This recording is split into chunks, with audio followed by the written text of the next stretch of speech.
New York's Brooklyn Bridge is not only iconic of its era, but remains one of the city's best-known landmarks. It was monumentally spectacular in its day, but Manhattan's skyscrapers now dominate the metropolis. Opened in 1883 and known as the East River Bridge after the river it crossed, or simply, the Great Bridge. It was constructed with long approach viaducts so that its height gave clearance to shipping, requiring the demolition of many existing buildings in Manhattan's Lower East Side. It improved transport connection between Manhattan and Long Island and brought economic benefits for many. But for some, it made living conditions, that were already terrible, much worse. 19th century Lower East Side's 4th Ward, close to the waterfront, was a place where life was hard and work was tough. People sweated from morning to night to earn cents for their bread, often exploited on cheap pay in the garment industry, living in horribly overcrowded tenements alongside boarding houses frequented by transients and sailors. The 4th Ward, post-Civil War, was a notoriously dangerous neighbourhood, known for crime, bawdy saloons and prostitution, with its working class and impoverished residents surrounded by the stink and dirt of garbage and horse droppings on the streets. In the Gilded Age, new model tenement houses were replacing tumble-down buildings of the previous era, but the riverside streets and, importantly, living conditions were, for many, essentially the same. Today, we enter one of these 4th Ward tenements in an eyewitness account from the late 1880s. Standing under the looming piers of Brooklyn Bridge, the people living within lived a life as dark as the shadow cast by this towering edifice. With natural light shut out, there was constant darkness, for residents could ill afford the fuel to light their work. You will discover how, amongst filth and fetid air, women toiled endlessly, either at garment making, by night under the gaslight of the street, or any work they could find, whilst their husbands worked, if they weren't drunk, as longshoremen at the docks. Find out, in interviews with the residents themselves, how their lives were nothing but a constant struggle to put food in their mouths, and those of their children. A miserable life on a starvation rate of pay, from which they saw no escape. Before we move on, if you're interested in history like this, and you want to find out more about what life was really like for people in the past, please consider subscribing for more content. If you'd like to support what we make for you, check out the description for links to ways you can help us continue bringing the past alive. Between East and West Side poverty and its surroundings exists always this difference, that the West is newer and thus escapes the inherited miseries that hedge about life in such regions as the 4th Ward. There, where old New York once centred, and where Dutch gables and dormer windows may still be seen, is not only the foulness of the present, each nationality in the swarming tenements representing a distinct type of dirt and a distinct method of dealing with it and in it, but the foulness also of the past, in decay and mould and crumbling walls and all silent forces of destruction at work here for a generation and more. Those of us who have watched the evolution of the 4th Ward into some show of decency recognize many causes as having worked toward the same end. Yet even when one notes today the changes wrought first by business, the march of which has wiped out many former landmarks, setting in their place great warehouses and factories, and then of philanthropy, which, as in the case of Miss Collins' tenements, has transformed dens into some semblance of homes, there remains the conviction that dens are uppermost still. The businessman hurrying down Fulton or Beekman Street, the myriads who pass up and down in the various East Side car lines, with those other myriads who cross the Great Bridge, have small conception what thousands are packed away in the great tenements, and the rookeries even more crowded, or what depth of vileness flaunts itself openly when the day is done, and the creatures of shadow come out to the light that for many quarters is the only sunshine. Little by little these have bettered, till the death rate has come within normal limits, and the percentage of crime ceased to represent the largest portion of the inhabitants. Yet here, on this familiar battleground, civilization and something worse than mere barbarism still struggle. For which is the victory?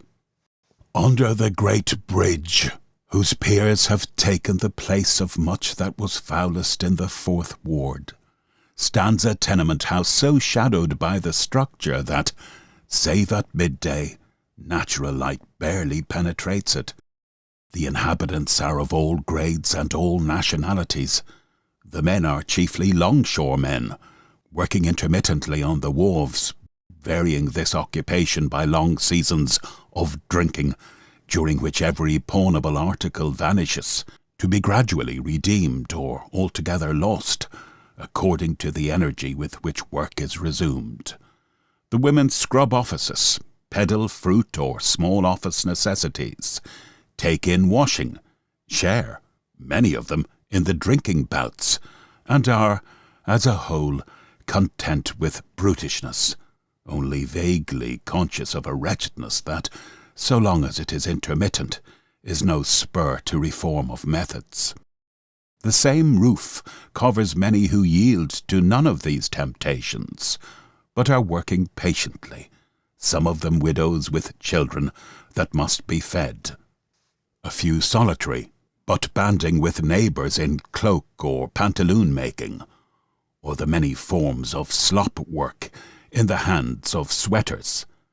Sunshine has no place in these rooms which no enforced laws have made decent, and where occasional individual effort has small power against the unspeakable filth ruling, in tangible and intangible forms, sink and sewer and closet uniting in a common and all-pervading stench. The chance visitor has sometimes to rush to the outer air, deadly sick and faint at even a breath of this noisomeness. The most determined one feels inclined to burn every garment worn during such quest, and wonders if Abana or Pharpar or even Jordan itself could carry healing and cleansing in their floods.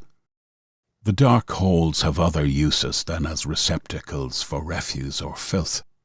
Hiding behind doors, or in corners, or, grown bolder, seeking no concealment, children hardly more than babies teach one another such new facts of foulness as may so far have chanced to escape them. Baby voices, reciting a ritual of oaths and obscenity learned in this inferno, which, could it have place by Dante's, might be better known to a cultured generation. Only a Zola could describe deliberately what any eye may see, but any minute detail, of which would excite an outburst of popular indignation. Yet I am by no means certain that such detail has not far more right to space than much that fills our morning papers, and that the plain, bold statement of facts, shorn of all flights of fancy, or play of facetiousness, might not rouse the public to some sense of what lies below the surface of this fair-seeming civilization of today. Not alone in the shadow of the great pier, but wherever men and women must herd like brutes, these things exist and shape the little lives that missions do not, and as yet cannot, reach, and that we prefer to deal with later, when actual violation of laws has placed them in the hands of the state. Work as she may, the woman who must find home for herself and children in such surroundings is powerless to protect them from the all-pervading foulness. They may escape a portion of the actual degradation. They can never escape a knowledge the possibility of which is unknown to what we call barbarism, but part and parcel of the daily life of civilization. Granted instantly that only the lowest order of worker must submit to such conditions. Yet we have seen that this lowest order is legion, that its numbers increase with every day, and that no board of health or of sanitary inspectors has yet been able to alter, save here and there, the facts that are a portion of the tenement house system. It is chiefly with the house under the bridge that we deal at present. Its upper rooms hold many workers whose testimony has helped to make plain how the East Side lives. Little by little, as the blocks of granite swung into place and the great pier grew, the sunshine vanished, its warmth and light replaced by the electric glow, cold and hard and blinding. The day's work has ceased to be the day's work, and the women who cannot afford the gas or oil that must burn if they work in the daytime sleep while day lasts, and when night comes and the electric light penetrates every corner of the shadowy rooms, turn to the toil by which their bread is won. Never was deeper satire upon the civilization of which we boast.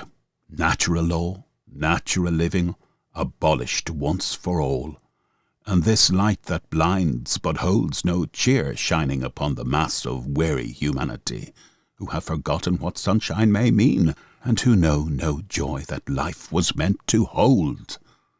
In one of these rooms, clean, if cleanliness were possible, where walls and ceiling and every plank and beam reek with the foulness from sewer and closet, 3 women were at work on overalls.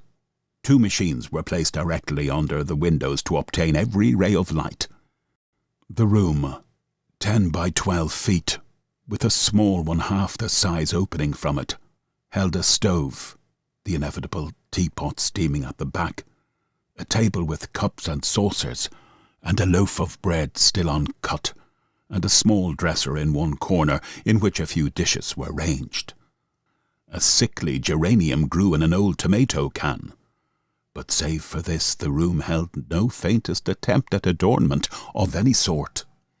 In many of them the cheapest coloured prints are pinned up, and in one side had been decorated with all the trademarks peeled from the goods on which the family worked. Here there was no time for even such attempts at betterment. The machines rushed on as we talked, with only a momentary pause as interest deepened, and one woman nodded confirmation to the statement of another. "We've clubbed so's to get ahead a little," said the finisher, whose fingers flew as she made buttonholes in the waistband and flap of the overalls. "We were each in a room by ourselves, but after the fever, when the children died and I hadn't but 2 left, it seemed as if we'd be more sensible to all go in together and see if we couldn't be more comfortable. We'd have left anyway, and tried for a better place. But for one thing, we hadn't time to move, and for another, queer as it seems, you get used to even the worst places and feel as if you couldn't change. We'll have to, if the landlord doesn't do something about the closets. It's no good telling the agent, and I don't know as anybody in the house knows just who the landlord is. Anyway, the smell's enough to kill you sometimes, and it's a burning disgrace that human beings have to live in such a pig pen. It's cheap rent. We pay $5 a month for this place. When I came here it was from a necktie place over on Allen Street. That's moved now, and my husband was mate on a tug and earned well, but he took to drink and sold off everything I'd brought with me, and at last he was hurt in a fight round the corner, and died in hospital of gangrene. Mary's husband there was a bricklayer and had big wages, but he drank them fast as he made them, and he was ugly when the drink was in, which mine wasn't.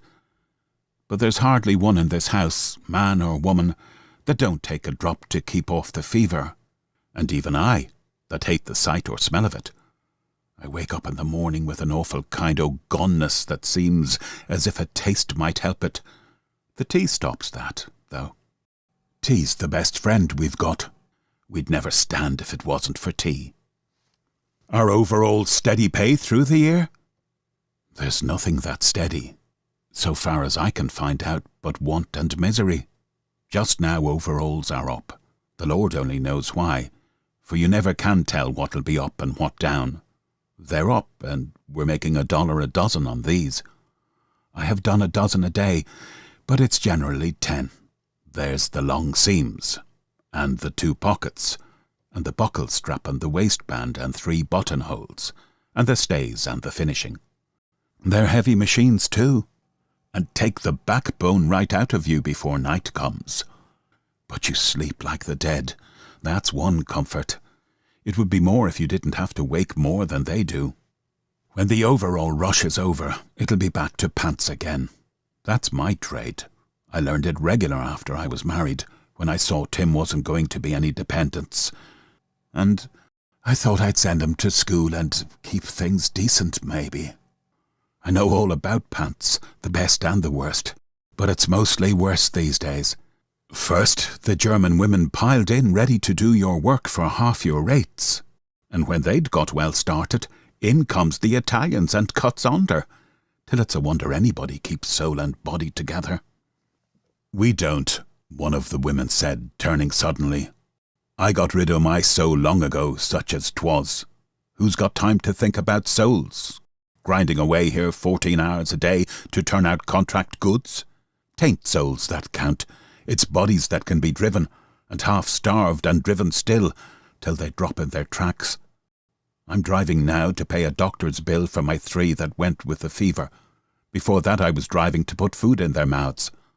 I never owed a cent to no man. I've been honest and paid as I went and done a good turn when I could. If I'd chosen the other thing while I'd a pretty face of my own, I'd a had ease and comfort and a quick death. Such life as this isn't living. The machine whirled on as she ended, to make up the time lost in her outburst.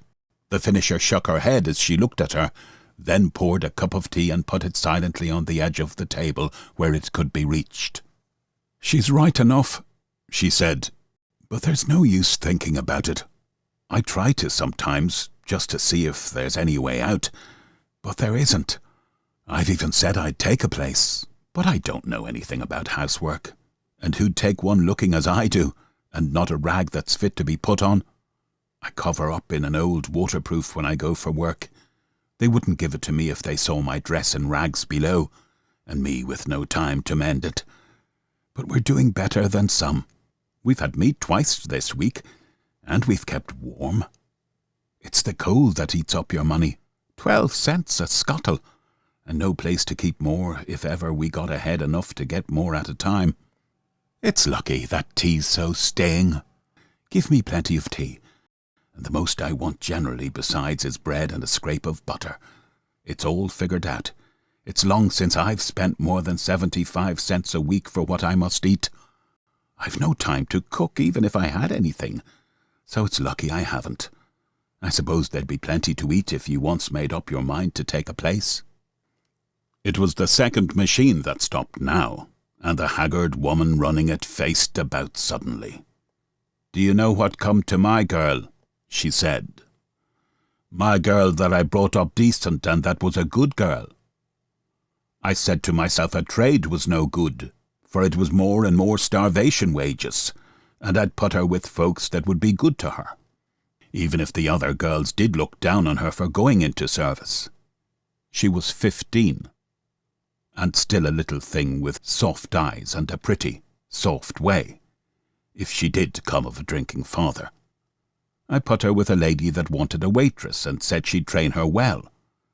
She'd 3 boarders in the house, and all gentlemen to look at. And one that's in a bank today, he did his best to turn her head on the sly. And when he found he couldn't, one Sunday when she was alone in the house and none to hear or help, he had his will. The mistress turned her off the hour she heard it, for Nettie went to her when she come home. Such things don't happen unless the girl is to blame, she said.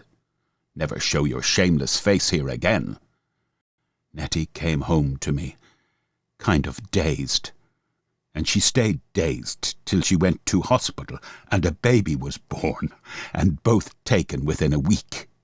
And it isn't one time alone or my girl alone. It's over and over and over that thing happens.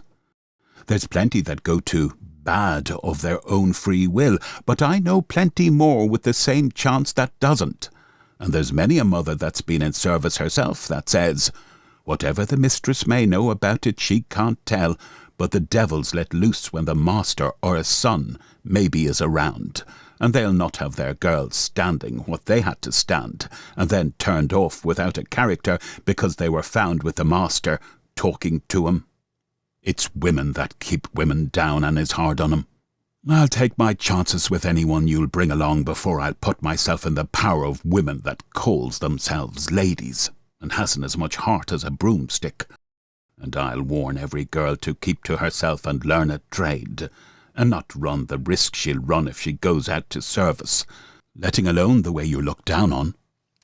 There was no time for discussion. The machines must go on. But, as usual, much more than the fact of which I was in search had come to me, and, strangely enough, in this house and in others of its kind, inspected one after another, much the same story was told. In the improved tenements, close at hand, where comparative comfort reigned, more than one woman gave willingly the detail of the weekly expenditure for food, and added, as if the underlying question had made itself felt, "It's better to be a little short even, and your own mistress," with other words that have their place elsewhere. On the upper floor of one of these houses a pantaloon maker sat in a fireless room, finishing the last of a dozen, which when taken back would give her money for coal and food. She had been ill for 3 days, and on the bed, an old mattress on a dry goods box in the corner. "Even that's more than I had for a good while," she said. "I'd pawned everything before my husband died, except the machine. I couldn't make but 22 cents a pair on the pants, and as long as he could hold up he did the pressing. With him to help a little I made 3 pair a day. That seems little, but there was so many pieces to each pair. Side and watch and pistol pockets, buckle strap, waistband, and bottom facings and lap, 6 buttonholes and 9 buttons. We lived. I don't just know how we lived. He was going in consumption and very set about it. 'I'll have no medicine, and no doctor to make me hang and drag along,' he says. 'I've got to go, and I know it, and I'll do it as fast as I can.' He was Scotch, and took his porridge to the last, but I came to loathe the sight of it. He could live on 6 cents a day. I couldn't. 'I'm the kind for your contractors,' he'd say. 'It's a glorious country, and the rich will be richer yet when there's more like me.' He didn't mind what he said, and when a Bible reader put her head in one day, 'Come in,' he says.